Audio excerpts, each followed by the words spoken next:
Frères et sœurs en Christ, que Dieu vous bénisse puissamment au nom de Jésus-Christ. Exhortons-nous, frères et sœurs. Seigneur Jésus-Christ vient nous exhorter par la puissance de ta parole au nom de Jésus-Christ. Amen. Frères et sœurs, exhortons-nous par la parole de Dieu. Frères et sœurs, Dieu nous appelle tous à la dénonciation des œuvres infructueuses des ténèbres, selon Éphésiens 5, verset 11. Ne prenez point part aux œuvres infructueuses des ténèbres, mais plutôt condamnez-les. Nous devrions condamner toutes les œuvres infructueuses des ténèbres et les dénoncer. C'est le travail de toute personne qui est appelée à la propagation de l'évangile, de dénoncer les œuvres des ténèbres, non pas par ta sagesse, mais par la sagesse qui nous a été donnée, celle de Jésus-Christ, qui est sa parole et qui est lui-même. Nous devions reprendre sévèrement ce qui cause ces œuvres des ténèbres, parce qu'il y a un but à dénoncer les œuvres des ténèbres. Nous allons comprendre le but dans notre exhortation tout à l'heure, parce que le but de Dieu, de dénoncer les œuvres des ténèbres, de les condamner par la puissance et la parole de Dieu, c'est une façon de faire montrer aux ténèbres et de leur faire entendre la puissance et la parole merveilleuse de Dieu qui délivre. Parce que même les ténèbres doivent comprendre par la bouche de l'Église de Dieu que la parole de Dieu elle est puissante. C'est pour ça que nous devions dénoncer ces paroles. Nous ne sommes pas là pour nous attaquer aux individus, pour nous en prendre aux hommes, mais nous sommes là pour dénoncer les œuvres des ténèbres, afin que ceux qui sont dans les ténèbres viennent à la lumière de Dieu. Que Dieu soit loué pour son exhortation et qu'il nous donne la sagesse. J'ouvre ma bouche et qu'il la remplisse selon ce qu'il a prévu au nom de Jésus-Christ. Amen. Frères et sœurs, allons dans le livre de Marc. Marc chapitre 8, versets 34 à 35. Marc 8, versets 34 à 35 pour commencer notre exhortation. Il est écrit ici, je lis pour la gloire de Dieu. Marc chapitre 8, verset 34. Il est écrit: Puis il appela la foule avec ses disciples et leur dit: Si quelqu'un veut être mon disciple, qu'il renonce à lui-même. Qu'il renonce à lui-même, qu'il se charge de sa croix et qu'il me suive. Celui qui veut être un vrai disciple de Christ doit renoncer à lui-même. Quand Christ a choisi comme disciple pour aller annoncer l'évangile de Dieu, peu importe l'endroit où il t'envoie, peu importe le message qu'il te donne, tu ne dois pas avoir honte de Christ. Parce que si tu as honte de lui, il aura honte de toi quand il reviendra. Tu dois renoncer à ta personne. Tu ne dois pas avoir honte de ta famille, de tes amis, de ceux qui t'ont connu avant, mais tu dois renoncer à toi-même. Un disciple, c'est celui qui écoute ce que le maître dit et il fait la volonté du maître. Alors, si tu as reçu la parole de Dieu, tu dois proclamer cette parole comme elle t'a été donnée. Être un vrai disciple, c'est le renoncement. Le renoncement à son ego, le renoncement à sa personnalité, le renoncement à sa famille, le renoncement à toute chose. Si tu veux être un vrai disciple, tu dois renoncer. C'est pour cela, quand tu deviens un disciple, tu es serviteur de Christ, tu es son esclave. Tu dois faire sa volonté.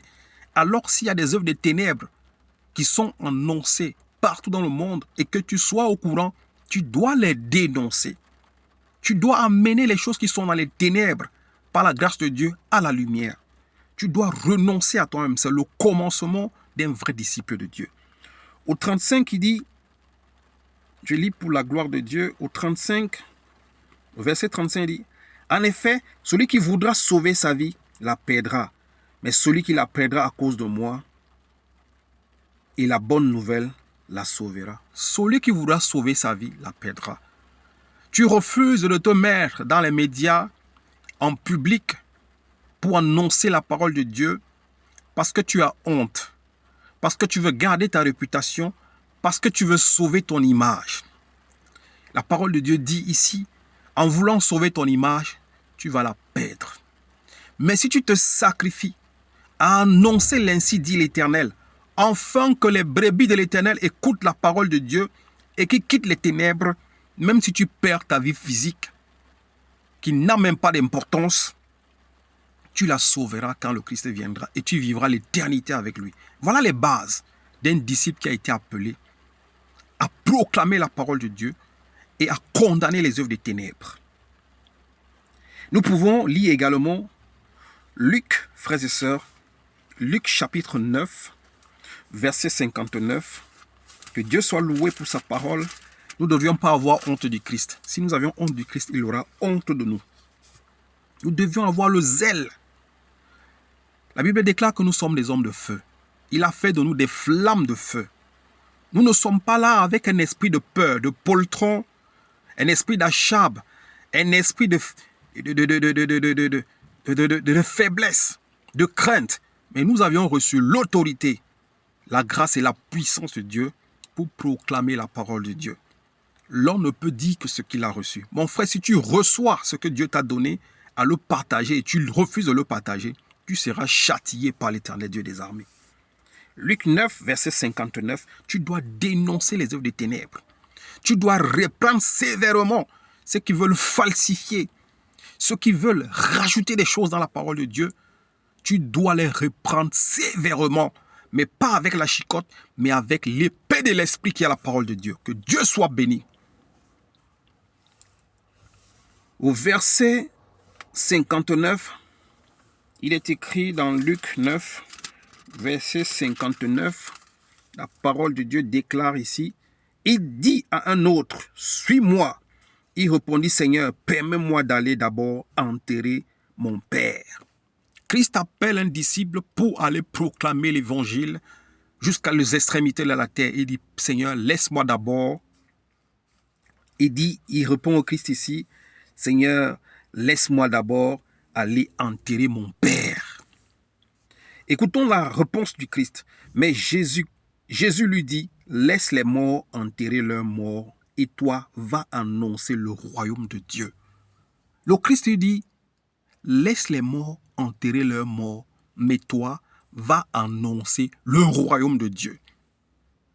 Frère, c'est le renoncement. La priorité, c'est le Seigneur. Et la mission qu'il t'a donnée d'annoncer les œuvres de l'Éternel. L'apôtre Paul dit, ce n'est pas lui qu'il veut, mais c'est une obligation qu'il a été imposée d'annoncer la parole de Dieu. S'il n'annonce pas, malheur à lui. Frère, tu dois annoncer le royaume des cieux. Même si dans ta famille, il y a des deuils, même si dans ta famille, vous êtes éprouvé, tu restes serviteur de Dieu et tu dois faire la volonté du Maître. Laisse les morts enterrer les morts. Toi, annonce le royaume de Dieu. Parce que la vie de beaucoup de gens dépend de ce que tu sortiras de ta bouche. Comme il a dit à Ézéchiel, j'ai fait de toi un guetteur. Si je t'annonce quelque chose et que tu ne le dises pas à quelqu'un, son sang retombera sur toi. C'est la même chose. Les disciples de Dieu, Dieu nous envoie à annoncer son ainsi dit. Gare à ceux qui vont écouter, gare à ceux qui ne vont pas écouter. Mais nous devions faire son travail. Au 61, un autre dit, je te suivrai, Seigneur, mais permets-moi d'abord d'aller faire mes adieux à ceux de ma maison. Seigneur, je te suivrai, mais permets-moi d'abord d'aller dire au revoir à ceux de ma maison. Frères et sœurs, il n'y a pas le temps. Les temps sont courts. L'apostasie augmente, le péché est en train de surabonder. Il faut les enfants de Dieu pour annoncer la parole de Dieu. Il n'y a pas le temps. Nous devrions être à l'œuvre de l'Éternel. Jésus lui répondit, celui qui met la main dans la charrue et regarde en arrière n'est pas pour le royaume, n'est pas fait pour le royaume de Dieu. Tu ne mettras pas la main dans la charrue et tu regardes en arrière. C'est pour ça qu'il dit, celui qui ne préfère pas le Christ plus que sa famille. Tu dois préférer le Christ plus que ta famille. Tu dois abandonner ta famille, comme il est écrit, mais en réalité, abandonner sa famille, c'est préférer le Christ. Faire du Christ la priorité. La parole de Dieu doit être prioritaire pour un disciple de Dieu. Servir Dieu, c'est la priorité quand nous sommes venus sur terre pour le servir. Par nos manières, nos façons d'agir, et encore si nous avions reçu un ministère. Que Dieu soit loué pour sa parole. Nous allons voir ici, on n'a pas besoin de mettre la main dans la charrue et s'occuper des passions. Et regarder ce qui se passe derrière nous. Nous devions être concentrés dans l'œuvre de Dieu. C'est ce que sa parole dit ici. Tu te mets la main, tu ne regardes pas derrière. Tu continues. Ça, c'est la parole de Dieu.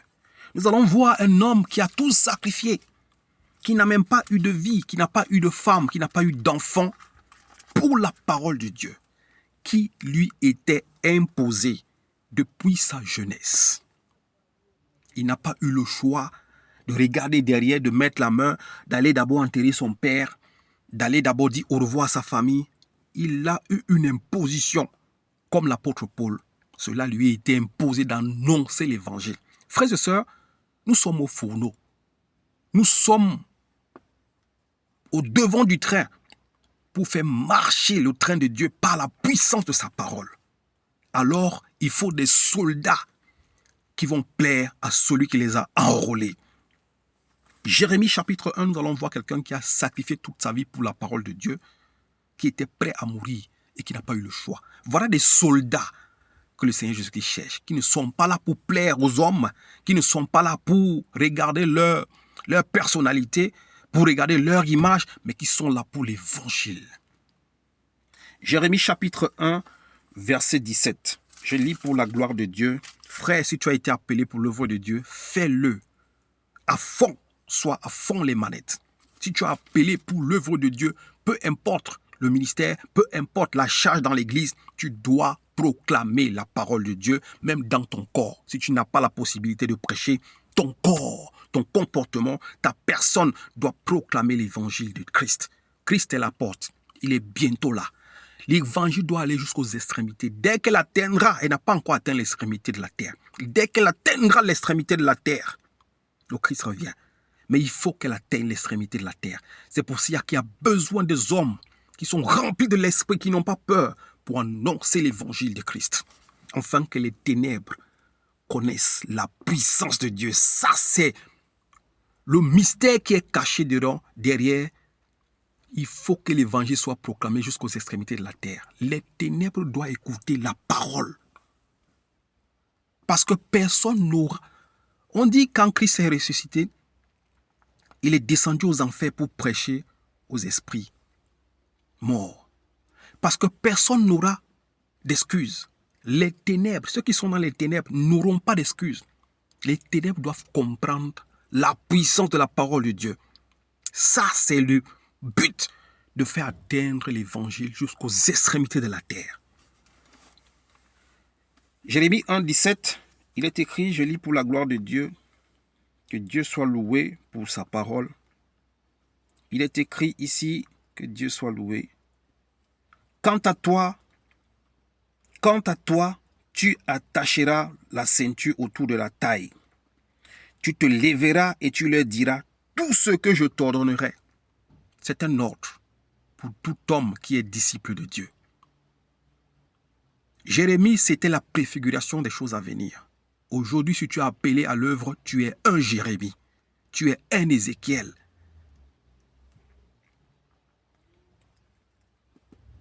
Je relis.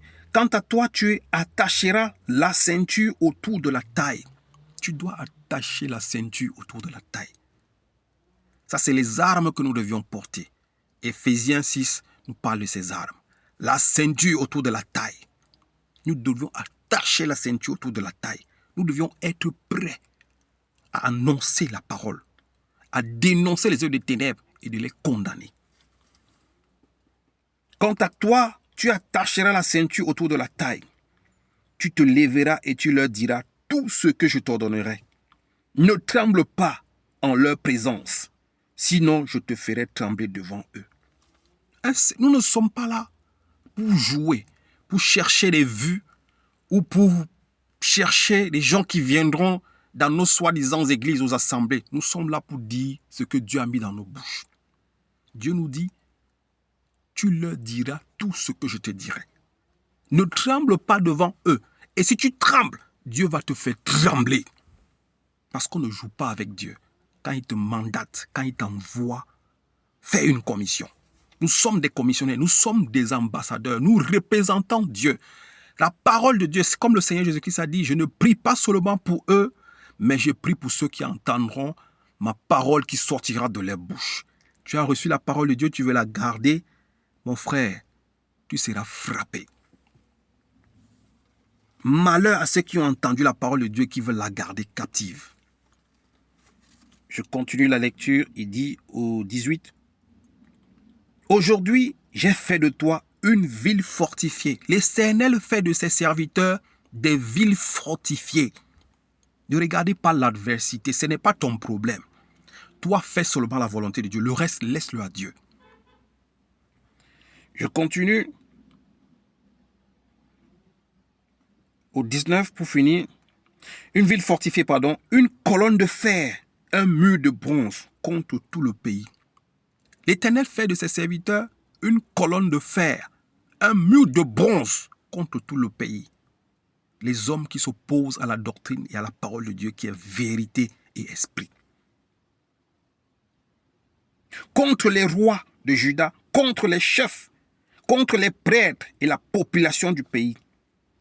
Au 19, il dit, ils te combattront, mais ils ne pourront rien faire contre toi.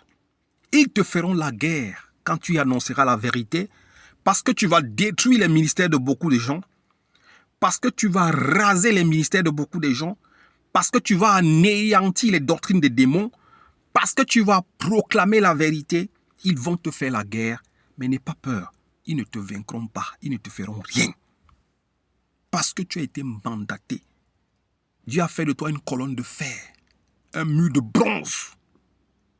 Ne tremble pas devant eux. Annonce seulement la parole de Dieu.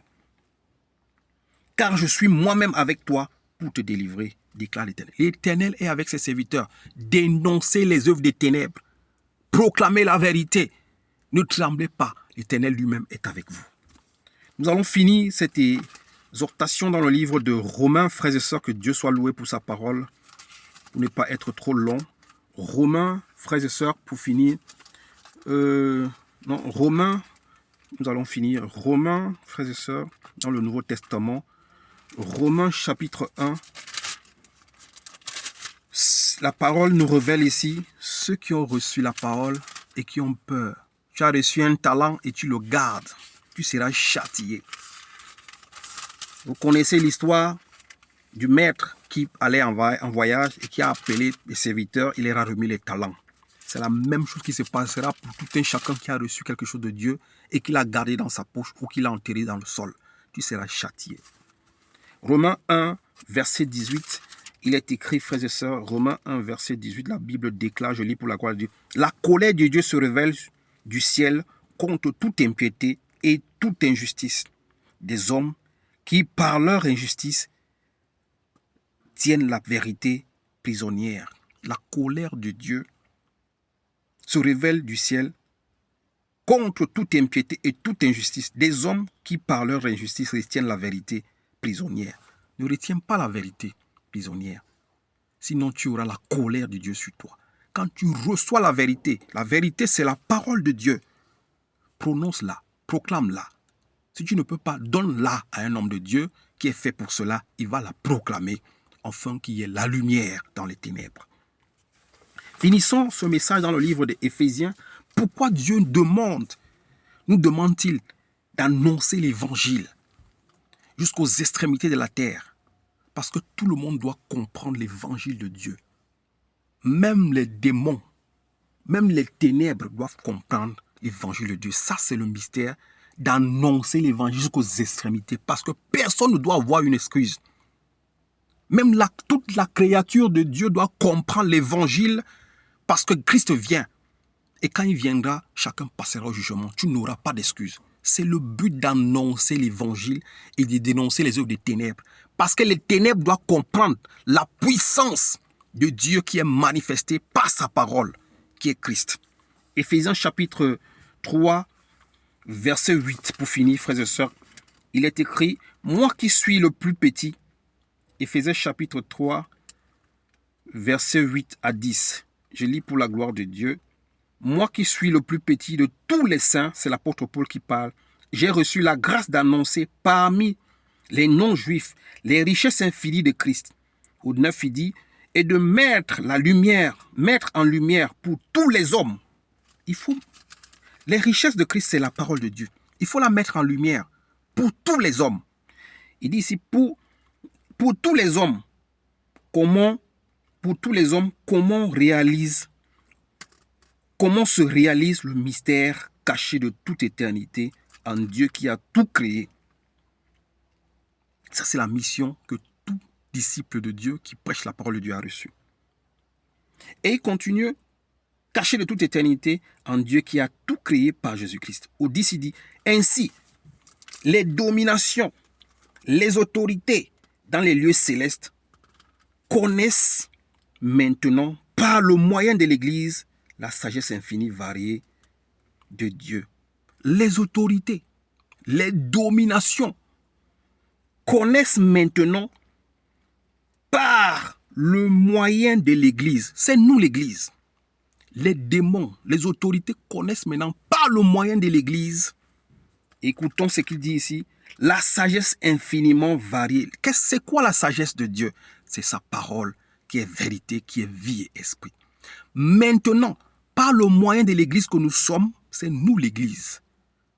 Les autorités, les démons connaissent maintenant la sagesse infiniment variée de Dieu. C'est le but de l'Évangile.